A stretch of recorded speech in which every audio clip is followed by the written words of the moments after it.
Newspack channel kwoli wabale kubanti oje kumiddeko mangi genkuletedde kambeerenga ngatandikirawo Chosen Becky Wuna ayongedde okulumya dictator Amir nga woli mukulabaawo mu katambi munnange yayingizaawo dda omuntu omupya ya movinga dda on okitegeera n'omukwano omuntu ow'omukisa bw'atyo nno waabeera awo nno ng'alina omwagalwa we nga woli mukulaba vidiyo eyo mukwano gwange omulungi gyetegereze bulungi munnange bali bweru w'eggwanga bagenze kuba nti nate bawummulako okitegeera nno mukwano kaakati katukuwene wano ku kifaananyi kino okiraba ekyo weetegereze bulungi oyo Chosen Becky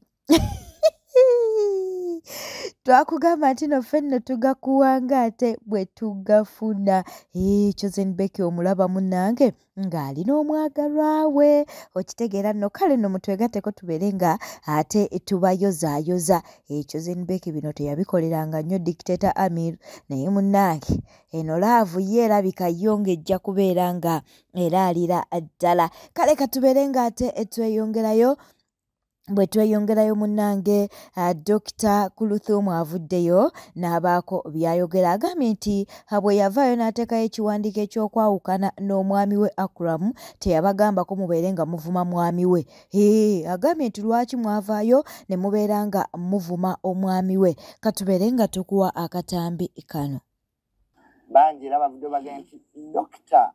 Kuluthum fete tuminaako buzibu we all have problems naye lwaki agendanga ku social media ngendanga ku social media nakagendayo emirundi emeka nga nfuja obutakkanya n'omwami wange nza mukiwulidde nze kyenkugambye ekiwandiiko kye nawandiise mukireke nga wekifaanana kuba temuna kyemukimanyiiko okitegeera you know nothing about that kiwandiiko mwe mukitwale we mutyo mukisharinga mukituuse gye mukituusa nga bwe kiri nze n'okuba abaddosa no nabadde sisaaga nekyagezaamu kusoma kiwandiiko tukisome tetwongeramu mukyongereyo era buli blog yavumye bba wange namunyiigidde layira nayagabyeko mukiwandiiko nayagabyeko nti mumuvumi nekyonisaddawa olayiba okyali mulaavu ate niyagamye mbusirima I believe in love bannange munkwate bulungi awe twaga kati so buli muntu eyavumye bbaawo wamunyigidde namunyigidde banga nze mukiwandiiko walabyeko nga muvuma nabagamyeko mumunvumire mumusome ekiwandiiko mukyongereyo ddamu mu bulamu bwange simenti nze ndiddamu okukola embaga newendiba ngikoze mulirabako nze nzekka ntajja tino tebabanga bamututte nayize nti fitina nnyingi nnyo mu nsi abantu basobola okulwana ate n'abalogo gye bali we muba n'ebizibu nga bya mu nnyumba musobola obyemalira n'ebizibu ebibeera byewabweru bibasukkako kati gwoba okyali awo ogenda owulira out there nga bagamba nti wategedde gano ge gali mu nnyumba yo ebizibu ebyo oluusi bibeera very hard okitegeera era wavayo n'owolereza luli n'ovayo n'owolereza n'ogamba bannange ye kati ndi ku kikubanga nange nina status mu nsi okitegeera it is very easy okubeera nga ebizibu by'amaka gano ebiri munda muno kubanga kati ebiri mu nnyumba yange temubimanyi mumanya biri bweru nange byemmanyira ku mmwe nga mba sibaina gye bifuutise naye nga kyenategedde nti abantu balwana nnyo obufumbo nti obufumbo bwange obwokubiri bingi ebyayogerwa ebituufu bingi ebyayogerwa nga si bituufu kwegamba nawe omuntu nabeera confused okitegeera naye nga ensonga ebaddewo recently ensonga eyo ngazi nnyo at this time siswa gi-explaininga maybe later ndivayo nemba nnyonnyola yes mugitwale nga bweri era mutwale ebbaluwa nga bwefaanana ebirala mulabe birabe kubanga sijja bannyonnyola nnyo ssaawa eno mulimanya luvannyuma subscribinga likinga leka obubaka bwawo mu comment section mu mawulire amalala agetuli mu kuba nti naate etufuna munnange bajja avuddeyo n'abeera ng'alangira Eddie Kenzo amulangidde ku live ya Brunoke munnange ey'ekiboozibozi Eddie Kenzo bamulangidde katubeere nga nabyo tubikuwa mukati nga Kenzo Eddie Kenzo musuuza Eddie Kenzo musuuza y'omu ku bayimbi abatayagala kubafunamu Kenzo solo mga nina stage nyera kusaba obukadde ameka naye nga mu Katonda ye bwe yeetegeka tabukola ki asobola okuteeka mu saayansi bajjo simanyi ngenda kujja waliwo abayimbi abatayagala bafunamu ng'atebakola ngenda kuwalisira abayimbi b'emitima emibi abatayagala bafunamu. Kenzo mwebali mulimu omuyimbi nga yasaba ekivulu kikusale yafune gosigale mu mabanja. Kati Bruno mbadde ngamba nti between me and you promoter yaba boss wo kubanga promoter an entrepreneur kitegeeza is a risk any person who sees opportunity in something and risks to take it out. Omuntu alisking okuteekawo business ebeerewo. Palaso yategeka ekivulu nawuli nga bamutegeka bala yamutegeka wo yafunira emirembe. Munyambe mwena muli bayimbi. Anti Palaso ekyamutegese ekivulu nga mumwawula nnyo naga akabyeko. Kati bwe yategeka yena agagawala n'afuna. Ekyo balaba David Lutalo yetegeka yagamba mbu mwamubba nnyo naga akabyeko. David Lutalo bwe yategeka musanyufu. Osobola mugana addamu n'akitegeka.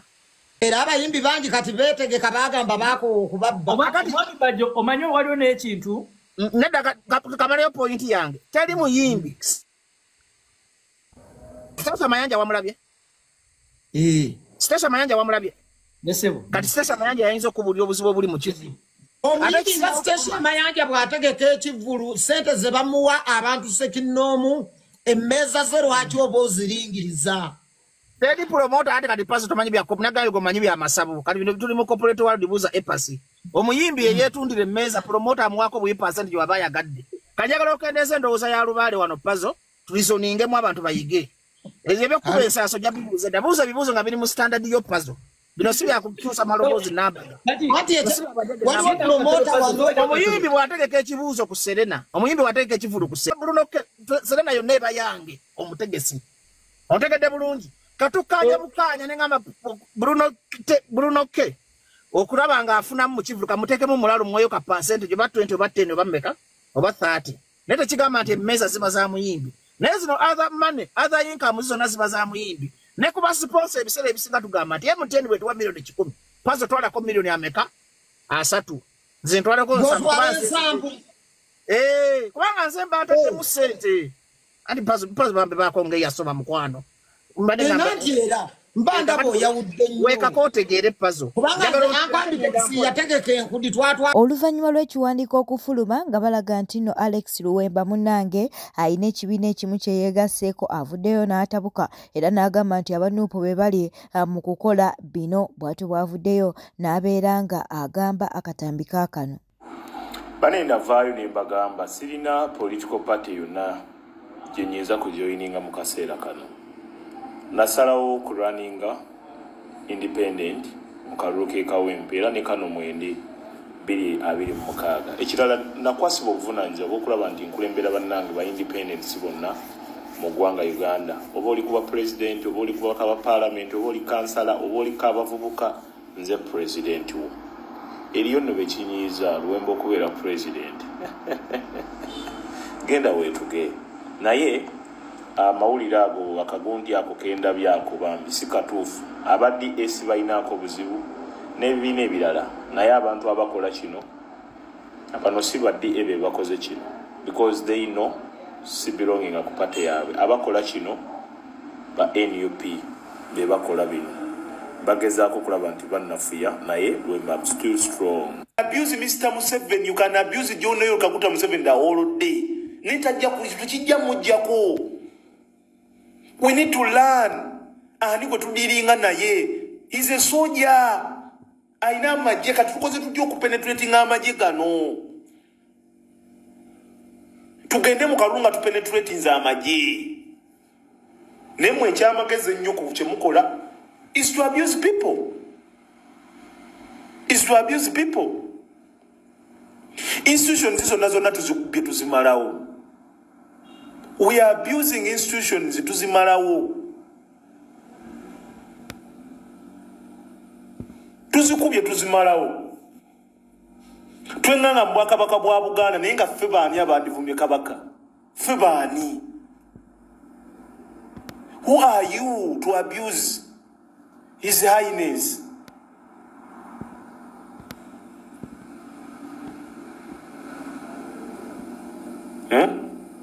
Naye mmwe ne muddaawo temwagala kubyogerako. Nze nze Luwemba ne mukera nja kumanya ne munvume bivumo mutwalo okumanyanga muli desperate ebifo byonna mu byagala ebifo byonna mu byagala ffe Baluwemba tusazeewo okubeera ntuweereza bannayuganda nga tuyita eno mu independent era basebo ne banyabo mujje independent teri agenda kubakwata kutemuyina musango teweetaba mu process gy'otaasobole teweetaba mu kamyufu k'abasajja ng'okimanyi nti tolina kaadi mujje independent tubaaniriza okitegere tiimu ekuba Luwemba olwaleero egamba nti wano tiimu ekuba Luwemba olwaleero egamba nti Luwemba yayingidde ekibiina gundi the same tiimu yeekuba ow'ekitiibwa Nyanzi Fred Sentamu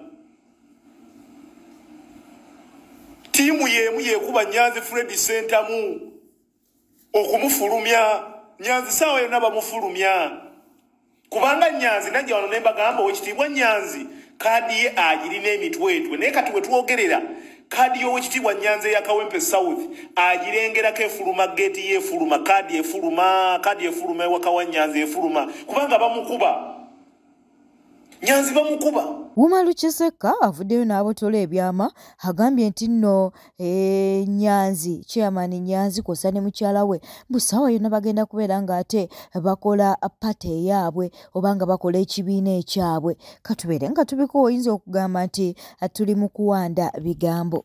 Obadde okimanyi nti mutabani wa Nyanzi ne mukyala wa Nyanzi bagenda kuggulawo ekibiina very soon oba obadde tokimanyi political party very soon. Obadde okimanyi oba obadde tokimanyi? Obadde okimanyi oba obadde tokimanyi? Mubadde mukimanyi? Mwakagawulira nagoogera emyezi 2 emabega. Video gyeri emyezi 2. 2 emabega. Nti omwana agenda kugulawo pole. Mwalowooza neeyogeza. Byaddala bino. Wette tambudde obadde mulabi mulungi olwekwekumira ku Newspack channel kankusaba obeere ng'osubscribinga, olikinga n'okuleka obubaka bwawo mu comment section. Beera bulungi, weeraba.